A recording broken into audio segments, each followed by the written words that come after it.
Barriers to communication. Barriers to communication का क्या मतलब है कि कम्युनिकेशन है ना कोई बैरियर आ जाना। अब अलग अलग रीजंस की वजह से कम्युनिकेशन के अंदर बैरियर्स आ सकते हैं। अब कोई भी वजह जिसकी वजह से आपकी जो कम्युनिकेशन है वो इफेक्टिव ना रहे, आपकी कम्युनिकेशन का जो असल मकसद था वो पूरा ना हो पाए, उसको हम बैरियर कहेंगे। अब ये 5 तरह के होते हैं: language barrier, physical barrier, physiological, psychological and attitudinal. सबसे पहले हम देखते हैं लैंग्वेज बैरियर। लैंग्वेज बैरियर से क्या मुराद है?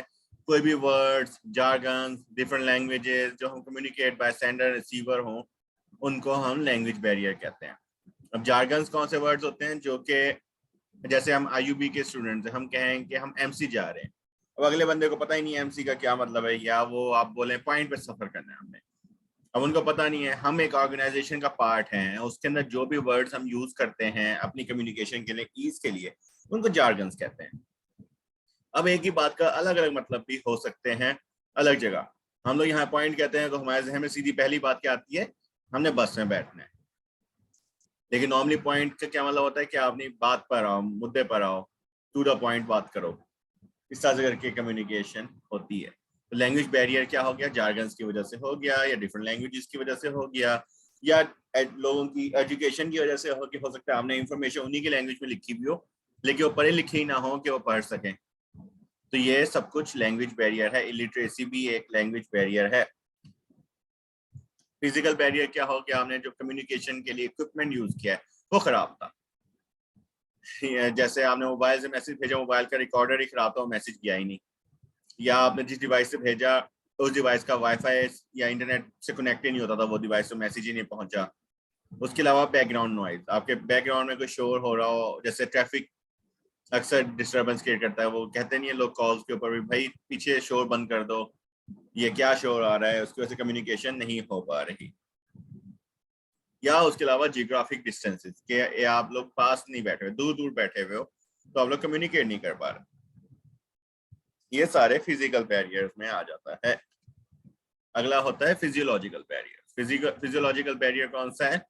आपके state of human body and mind. Physiological barrier communicate due to physical condition of sender और रिसीवर व्हिच माइट इवन भी फिजिकल डिसेबिलिटीज। फिजिकल डिसेबिलिटीज में कौन कौन सी हो सकती है?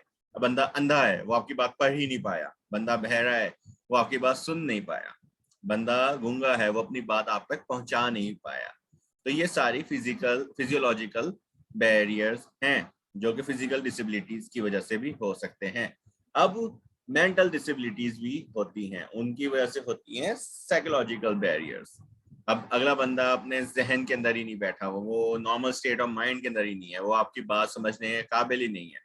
कुन जहन बंदा है कोई, या चलो वो साइकोलॉजिकल बैरियर्स के अलावा आप उसके ना ये भी कह सकते हो कि बंदे का माइंड ही बच्चों वाला है, या उसके ना कोई ऐसी डिसेबिलिटी है कि वो normal way of communication follow ही नहीं कर सकता।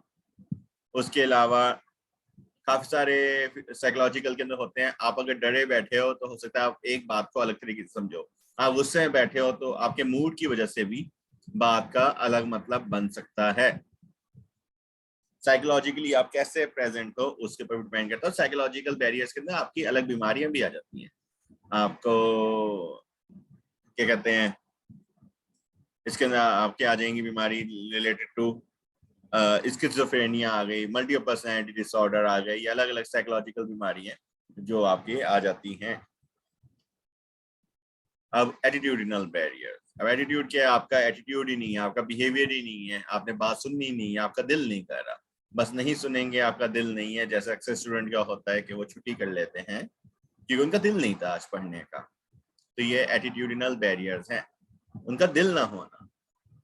और कभी कभार आपकी मिसकंसेप्शंस भी इसकी वजह से आती हैं। आपका किसी के बारे में नजरिया ही गलत बना हुआ है कि ये बंदा तो करता ही बात गिरी हुई है या बकवास बात करता है, तो आप उसकी बात ही नहीं सुनोगे, आपका बिहेवियर ही उसके साथ अलग किस्म का रहेगा। तो इन चीजों का ख्याल रखना होता है। आप मिसकंसेप्शन बनाए तो कोई पर्सन हो डिसेबिलिटी के साथ, अब डिसेबिलिटी के साथ कोई बंदा है, अब मिसकंसेप्शन क्या होगा कि वो इतना पढ़ा लिखा हो ही नहीं सकता, हालांकि बहुत से पढ़े लिखे लोग देखे हैं डिसेबिलिटीज के साथ। इवन मेरी जब मैं नस्किनर पढ़ रहा था तो हमारे एक टीचर थे, वो उनके लेफ्ट हैंड के अंदर, लेफ्ट हैंड नहीं था मतलब उनका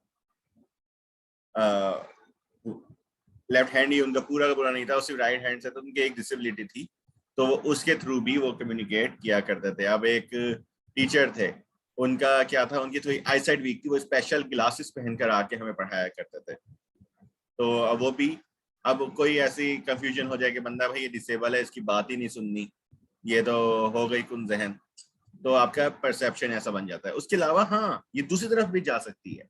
आप किसी ग्लासेस वाले बंदे को देखते हो नॉर्मली, तो आपका क्या रिएक्शन होता है कि ये पढ़ा लिखा बंदा होगा इसलिए इसकी आंखें कमजोर हुई हैं, लेकिन हो सकता है वो पढ़ा लिखा ना हो।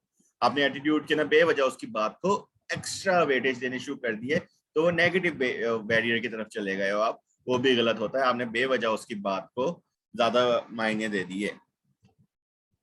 अब अलग अलग 4 तरह के बैरियर्स होते हैं। इनकोडिंग बैरियर, आपने मैसेज किस तरह से लिखा, आपने सेंसिटिविटी का ख्याल नहीं रखा रिसीवर की, आपने बेसिक कम्युनिकेशन स्किल आपने सही नहीं रखी। इनकोडिंग मतलब आप मैसेज जब लिख रहे थे, आपने इमोशनल इंटरफेयर, आपने इमोशन का ख्याल नहीं रखा, और आपने जिस सब्जेक्ट के बारे में बात कर रहे हो सब्जेक्ट का पता नहीं है। जैसे अक्सर प्रेजेंटेशन में स्टूडेंट स्टेज पर आ जाता है लेकिन उसे पता नहीं होता किस टॉपिक के बारे में वो बोल रहा है, तो अपनी वो फिल्म में सुनाकर चला जाता है।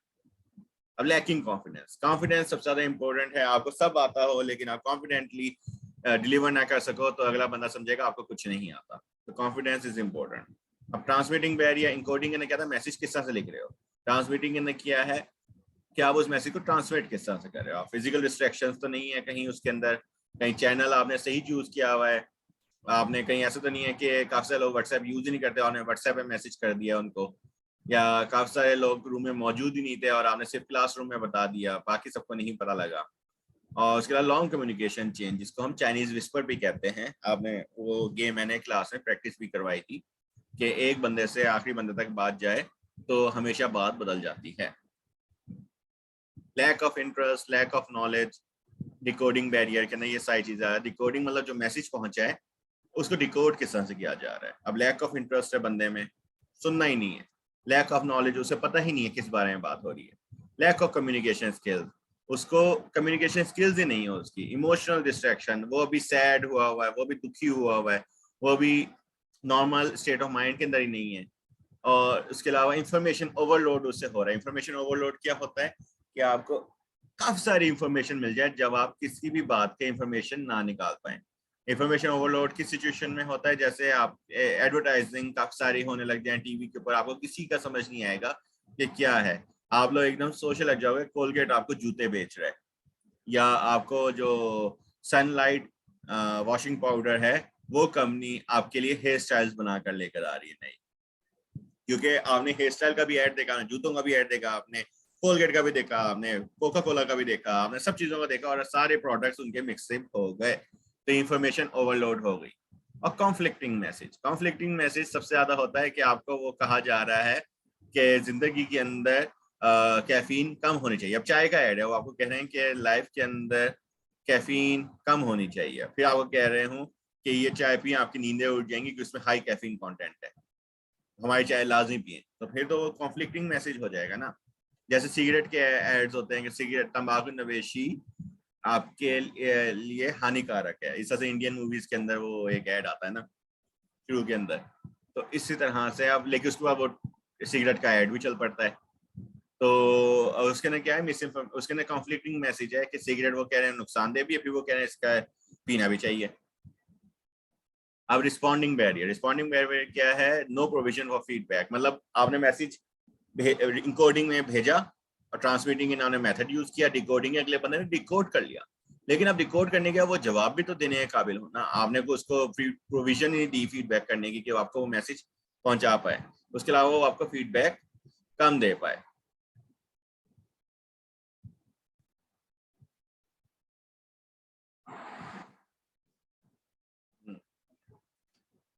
अब आते हैं अगले उसके ऊपर, ओवरकमिंग दीज बैरियर्स। अब हमने इतने सारे बैरियर्स के बारे में पढ़ लिया, अब हम करते हैं इनको ओवरकम। ओवरकम हम किस तरह से कर सकते हैं, हम सबसे पहले आइडिया को क्लैरिफाई कर लें कि हमने बात क्या करनी है। अगर हमें खुद ही क्लियर नहीं है हमने बात क्या करनी है, तो हम अगले को कैसे समझाएंगे कि हम क्या बात करना चाह रहे हैं। आपके माइंड के ना क्लियर होगी, आपने सही तरीके से सीक्वेंस से बात रखी हुई हो गई। ऐसा ना हो आप बातें आगे पीछे करके बात कर लो और अगले गुस्सा हो जाए आपकी बात के ऊपर कि आपने सीक्वेंस सही नहीं बनाया।